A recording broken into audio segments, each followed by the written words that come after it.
ना इधर ना उधर, सीधे मुद्दे पर नज़र। और क्या है आज की खबर, आप देखना शुरू कर चुके हैं न्यूज़ 18 आपके पुनीत के साथ, और मेरे साथ मेरे सहयोगी आनंद भी मौजूद हैं। आज हम बात करने वाले हैं ईरान की। ईरान ने क्या परमाणु बम बना लिया है, ये चर्चाएं खूब हो रही हैं। ईरान को धमकी भी दी जा रही है अमेरिका की तरफ से, लेकिन ईरान ने कह दिया है कि धमकीबाजों से तो हम बात भी नहीं करते हैं, क्योंकि आपका रवैया ठीक नहीं है और इस रवैये के साथ काम नहीं चलेगा। तैयारियां दोनों तरफ से हो रही हैं। ये भी कहा जा रहा है कि अगर ये कॉन्फ्लिक्ट जो है वो अगर बहुत लंबा खिंचा तो ये युद्ध में परिवर्तित हो सकता है। ईरान की तैयारियां क्या हैं?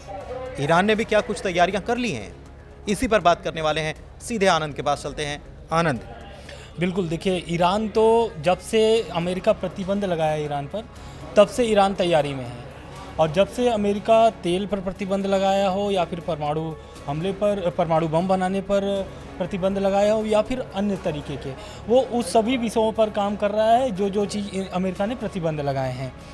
या फिर आप देख लीजिए तेल, तो तेल बहुत गैर तरीके से भी बेचा जाता है, ऐसा नहीं है। दूसरा परमाणु बम, तो यूरेनियम उसके पास इतना जमा हो गया कि वो आने वाले समय में 5-6 परमाणु बम बना सकते हैं। तो बात हम लोग ये करेंगे, दरअसल आपने ये सवाल इसलिए उठाया है, ये सवाल इसलिए उठाया शुक्रवार वाले दिन से। बिल्कुल सही बीते शुक्रवार को भूकंप आया हुआ था ईरान में, और ये भूकंप कहाँ दर्ज की गई थी? नतांज में। नतांज कहाँ है? नतांज परमाणु प्लांट है ईरान का, वहाँ से 26 किलोमीटर के दूर पर ये भूकंप दर्ज की गई है। करीब 5.0 तीव्रता की भूकंप थी, और यहाँ पर 2 बार भूकंप आए। कुछ ही घंटों में दूसरा भी भूकंप आता है जो 4.5 तीव्रता की रहती है। इसके बाद से इजराइल और अमेरिका में हड़कंप मच जाती है कि क्या परमाणु परीक्षण ईरान ने कर लिया है। लेकिन ईरान का उस पर प्रतिक्रिया आता है, और ईरान बोलता है कि ऐसा कुछ भी नहीं है, मेरा परमाणु जो प्लांट है एकदम सुरक्षित है, और जो भी प्लान है, जो भी भूकंप आया था उसकी स्पष्टता की है। लेकिन उसने ये नहीं कहा है कि परमाणु परीक्षण ईरान ने कर लिया है। लेकिन जो अंतर्राष्ट्रीय परमाणु ऊर्जा एजेंसी है, उसका दावा है कि ईरान के पास बहुत सारे मात्रा में यूरेनियम जमा हो गए हैं, और आने वाले समय में 5 से 6 परमाणु बम ईरान बना सकता है। इस घटना के बाद से फिर गाजा में तो लगातार हमले जारी हैं। पीछे मंगलवार से लगभग 1 हफ्ते होने वाले हैं, और करीब मरने वाली की जो संख्या है 1000 के ऊपर हो गई है।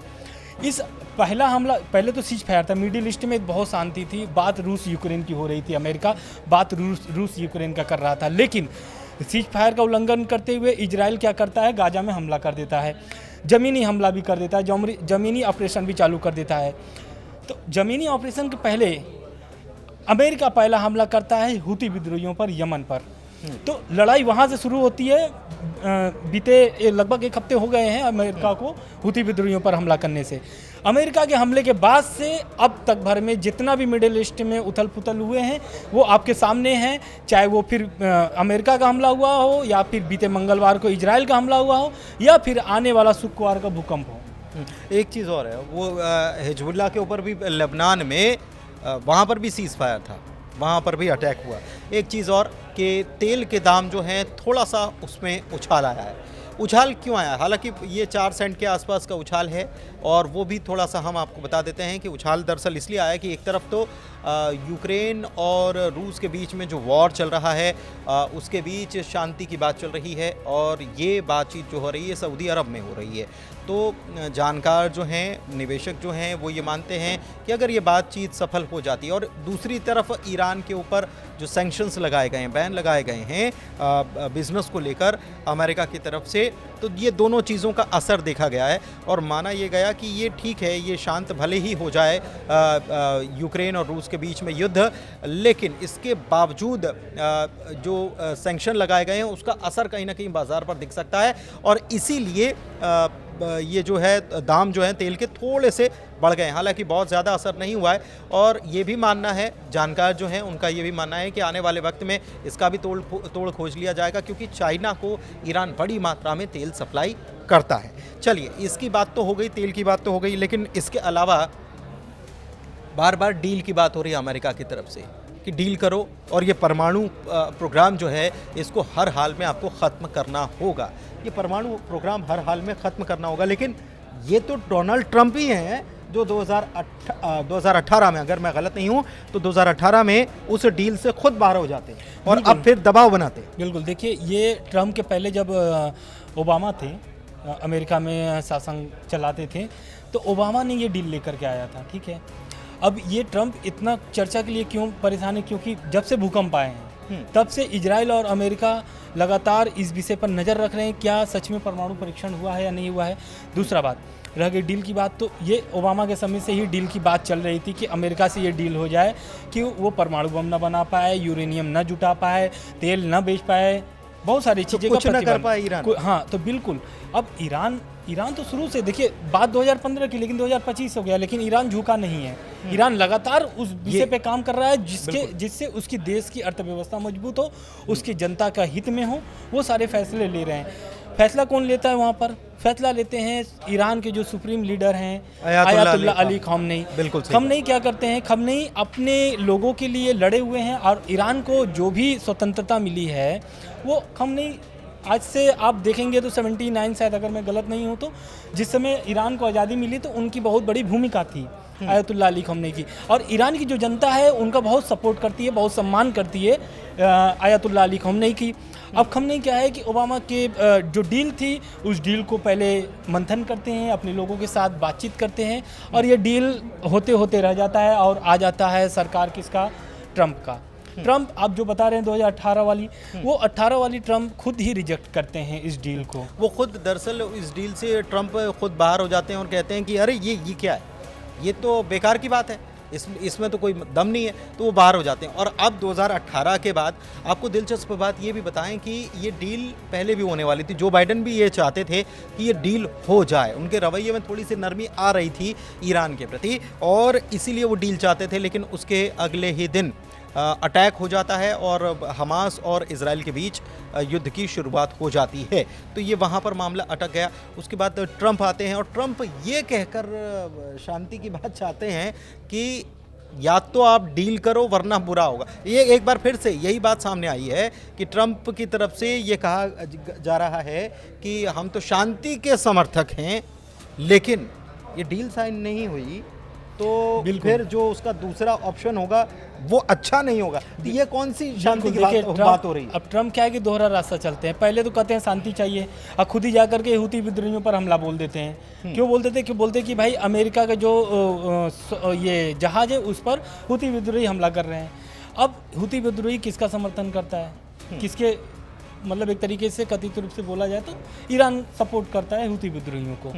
नहीं, रह गई बात डील वाली। लेकिन अगर हम हुतीज़ की बात करें तो बहुत सारी जो डेफिनेशंस है ना, मुझे लगता है कि वो अमेरिका की तरफ से क्रिएट की गई हैं। जैसे हमास के लड़ाके जो हैं, हमास फ़िलिस्तीनियों के लिए लड़ रहा है और उनको हमास के आतंकी कहते हैं, बिल्कुल। या हूती जो हैं हुती आतंकी, वो अमेरिका ने अपनी दादागिरी दिखाकर, या ये कह लीजिए कि अमेरिका कोई भी होता है तो अमेरिका उसके ऊपर सबसे पहले उसे एक टैग उसके ऊपर लगाने का काम करता है। हिजबुल्लाह के ऊपर भी टैग उन्होंने लगाने की कोशिश की है। अमेरिका ने हिजबुल्लाह के ऊपर, हमास के ऊपर, हूतियों पर टैग लगाया गया और कहा, हालांकि वहाँ की लड़ाई बिल्कुल अलग है, अगर आप उसको भी समझेंगे तो वो बिल्कुल अलग है।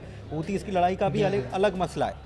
मैं आपसे ये समझना चाह रहा हूँ कि ये जो परमाणु संपन्नता, शक्ति संपन्नता की बात हो रही है, अमेरिका क्यों नहीं चाहता है कि ये ईरान करवाए? बिल्कुल, देखिए पहले तो परमाणु बम क्यों बनाना चाहता है कोई भी देश? वो देश इसलिए बनाना चाहता है कि भाई वो भी सक्षम हो अपने विरोधियों के, अपने दुश्मनों के लड़ने के लिए। और ये परमाणु बम ईरान बहुत बार स्पष्टीकरण दे चुका है कि अगर मैं परमाणु बम बनाता हूँ तो मैं अपने देश के हित के लिए बनाऊँगा, ना करके हमला करने के लिए। अमेरिका विरोध क्यों करता है? अमेरिका बोलता है कि अगर परमाणु बम ईरान के पास आ गया तो ये पूरी दुनिया में तहलका मचा देंगे, पूरी दुनिया को बर्बाद कर देंगे।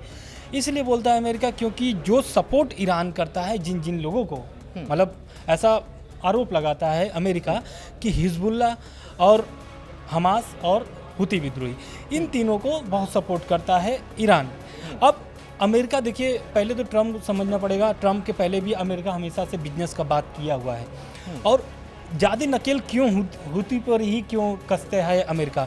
क्योंकि जो रेड सी है ना, उससे बहुत सारा व्यापार होता है। 14% दुनिया की 14% अमेरिका, दुनिया का तो ठीक है, लेकिन अमेरिका का बहुत व्यापार प्रभाव, बहुत ज़्यादा बिजनेस अपना बिल्कुल। देखना चाह रहा है अमेरिका। वो जितना भी सारा माल बेचता है सब यूरोपीय देश, जितना भी यूरोप जाता है या फिर मिडिल ईस्ट जाता है, सब उसी रास्ते से होकर के जाते हैं। और अमेरिका का कहना है कि अगर इनके पास चला गया परमाणु बम तो ये कहीं ना कहीं पूरी दुनिया के लिए घातक होगा, अमेरिका के साथ, इजराइल के साथ। लेकिन ये जो आप कह रहे हैं कि प्रॉक्सी वॉर छेड़ा जाता है, तो दूसरी तरफ एक पॉइंट यहाँ पर ये भी बनता है कि प्रॉक्सी वॉर की बात करते हैं आप, फिलिस्तीनियों पर क्या हो रहा है?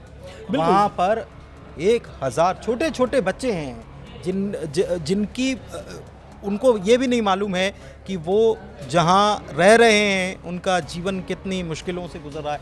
अब हॉस्पिटल्स पर हमले किए जा रहे हैं और ये खबरें आती हैं कि भाई उसके हमास के जो लीडरान हैं उनके ऊपर हमला हो रहा है, लेकिन बाकी लोग भी तो वहाँ पर मारे जा रहे हैं। बिल्कुल, वहाँ पे निर्दोष की ज़्यादा मौतें हो रही हैं। अभी पिछले 1-2 दिन में जो हमला हुआ है, पिछले हफ्ते छोड़ दीजिए, जो अभी आज हमला हुआ है, सबसे बड़े हॉस्पिटल पर हमला हुआ है और गाजा के, उसमें बहुत सारे निर्दोष लोग बहुत सारे इलाज करा रहे हैं, फिलिस्तीनियों की मौत हुई है, वो भी रमज़ान जैसे मौके पर। तो कहीं ना कहीं वहाँ पर आमजन ही लोग मरे जा रहे हैं, क्योंकि जो लड़ने वाला है वो तो समय देख करके भाग जाएगा कि भाई हमला हो रहा है, तो दूसरी तरफ से हमला करेगा कि उसको कहीं चोट ना पहुँचे, वो क्षति ना उसको, उसके पूरे टीम। लेकिन जो निर्दोष है उसके ऊपर तो अटैक किया ही जा रहा है। बिल्कुल, ये बात आप जो कह रहे हैं ये ठीक है। JCPOA की हम बात कर रहे थे। बिल्कुल। ईरान कह रहा है कि आप जो धमकी दे रहे हैं वो ठीक नहीं है।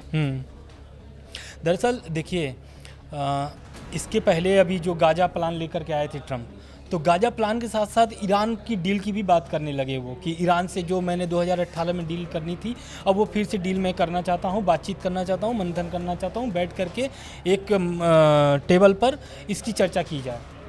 ईरान बोलता है, साफ मना कर देता है। आयतुल्ला अली खमनेई का इस पर बयान आता है। आयतुल्ला अली खमनेई बोलते हैं कि ये ईरान के विरोध में है और ये कतई बर्दाश्त नहीं किया जाएगा। क्यों? क्योंकि ईरान कभी भी किसी भी देश के सामने, या कोई भी देश किसी भी देश के सामने झुकना नहीं चाहता है, क्योंकि उसका भी अपना अस्तित्व है, उसका भी अपना सम्मान है, अपना एक शक्ति है, बल है। तो उसको बनाए हुए रखने के लिए अमेरिका पर, और लगातार अमेरिका पर प्रतिक्रिया देता है ईरान कभी भी ऐसा नहीं होता है कि अमेरिका प्रतिक्रिया दे दिया तो चुप्पी साधे, ऐसा कुछ नहीं है, वो तुरंत पलटवार करता है।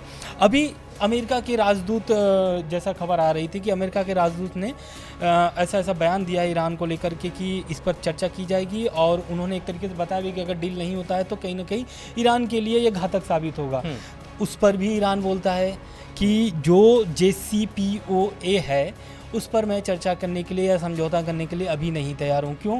क्योंकि उसके देश का ऑलरेडी बहुत सारा नुकसान हो चुका है जब से प्रतिबंध अमेरिका ने ईरान पर लगाया है। तो मतलब कुल मिलाकर ब्लैकमेलिंग नहीं चलेगी और दादागिरी नहीं चलेगी, ये बार बार ईरान अमेरिका को ये मैसेज देता है।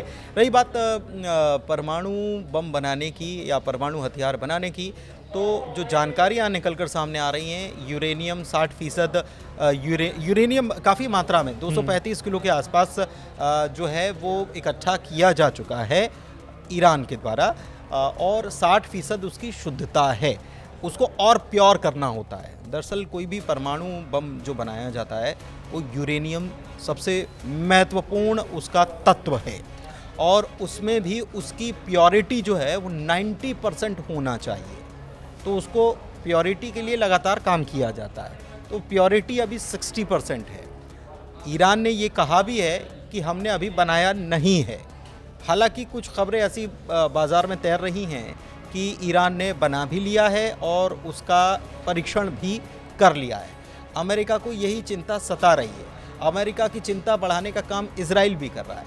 इजराइल बड़ा करीब से नज़र रख रहा है मिडिल ईस्ट में, और इजराइल कह रहा है कि आप तो हमको परमिशन दो, बिल्कुल, और आप हमको परमिशन दो क्योंकि ये बना रहे हैं, देखो ये बना रहे हैं, देखो ये बना रहे हैं, तो आप हम हमला कर दें, आप हमको हम हथियार दो, हम भी हमला करेंगे। बिल्कुल। दरअसल इस पर स्पष्टीकरण भी दे दिया ना, स्पष्टीकरण दिया है अंतर्राष्ट्रीय परमाणु ऊर्जा एजेंसी ने। हाँ, उन्होंने सफाई दे दी है। उन्होंने इस पर सफाई दिया है और उन्होंने बताया कि इजराइल और अमेरिका का आगे क्या प्लान है।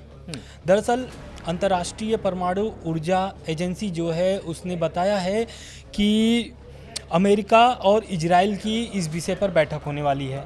ये बात मैं शुक्रवार के पहले के बता रहा हूँ, भूकंप आने के पहले के बाद बता रहा हूँ।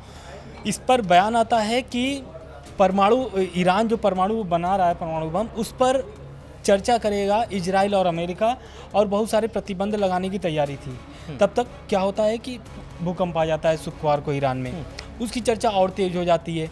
अब अंतर्राष्ट्रीय परमाणु ऊर्जा एजेंसी बोलता है कि ये जो है ईरान जो है बहुत सारे यूरेनियम जो है वो जमा कर लिया है, और एक दो नहीं बना रहा है परमाणु बम, ये 6 परमाणु बम बना सकता है। इतनी ताकत है, इतना यूरेनियम बिल्कुल, इनके पास है। ये आप जो कह रहे हैं ये बात बिल्कुल सही है कि इतना यूरेनियम इनके पास है। और एक चीज़ और है कि हालांकि ये जो भूकंप आया, ऐसा है नहीं कि ये भूकंप पहली दफ़ा आया हो।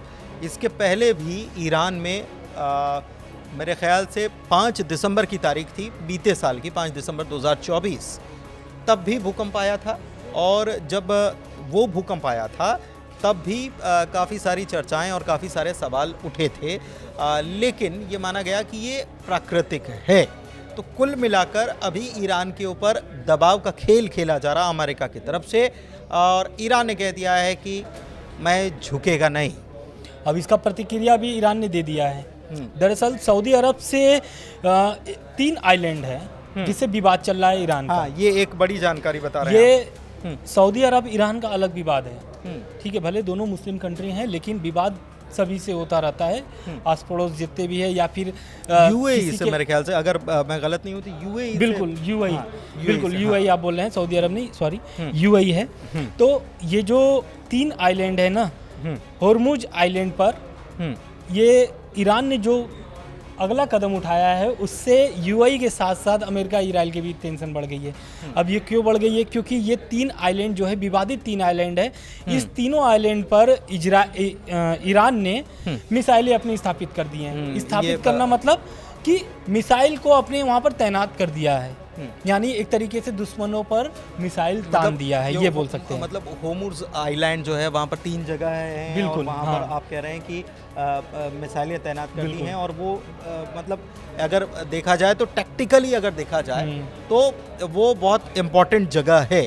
और वो आइलैंड है तो आप समझ सकते हैं कि समंदर के बीच में, तो वहाँ से शिप्स को, वॉरशिप्स को, और भी जो दुश्मन है उनको निशाना बनाने में आसानी रहेगी। एक प्रकार से जो अमेरिका की तरफ से ये प्रेशर बनाने की कोशिश की जा रही है, चाहे वो हूतीस पर अटैक हो, चाहे वो इजराइल की तरफ से हमला हो, हमास के ऊपर या हिजबुल्लाह के ऊपर हमला हो, तो वो एक प्रेशर क्रिएट करने की कोशिश है, और उस प्रेशर को हटाने की कोशिश के तौर पर हम इसको देख सकते हैं। बिल्कुल, क्योंकि देखिए अमेरिका लगातार दबाव बना रहा है, तो ईरान भी, मैंने बोला ना स्टार्टिंग में भी बोला कि ईरान जितनी भी अमेरिका दबाव डालता है उतना उसका प्रतिक्रिया मिलता है ईरान की तरफ से अमेरिका को।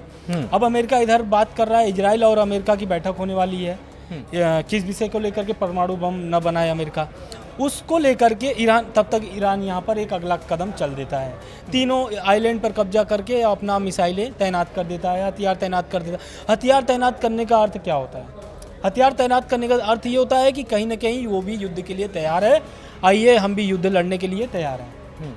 ईरान हमेशा से इस चीज़ को लेकर के रहा है, और आप देखे होंगे जब हम हिजबुल्लाह के जो चीफ थे, वो उनकी जब हत्या होती है, उनको जब मार दिया जाता है, तो इस पर ईरान बहुत ज़्यादा, मतलब कि एक तरीके से गुस्से में रहता है, और उसका रिएक्शन जो मिलता है वो इजराइल पे मिलता है। और इजराइल पर नसरल्लाह उसने घुस के हमला किया, उसके भी हमला किया। और नसरल्लाह का आप देखिए, जब मिसाइलें जो छोड़ी गई थी उस पर बाकायदा उनकी तस्वीरें चस्पा की गई, और उसके बाद मिसाइलें छोड़ी गई, और उसके बाद अंतिम संस्कार भी जो हुआ ना, वो उनको सुपुर्द खाक जो किया गया, फिर बाद में एक बार फिर से हुआ। तो कुल मिलाकर अभी ये मिडिल ईस्ट में ये सिचुएशन बनी हुई है। अमेरिका की तरफ से दबाव जो है वो लगातार बनाने की कोशिश हो रही है, और ये कहा जा रहा है कि हम शांति की बात करना चाह रहे हैं, शांति से बात करना चाह रहे हैं, और नहीं माने तो फिर दूसरा रास्ता भी है।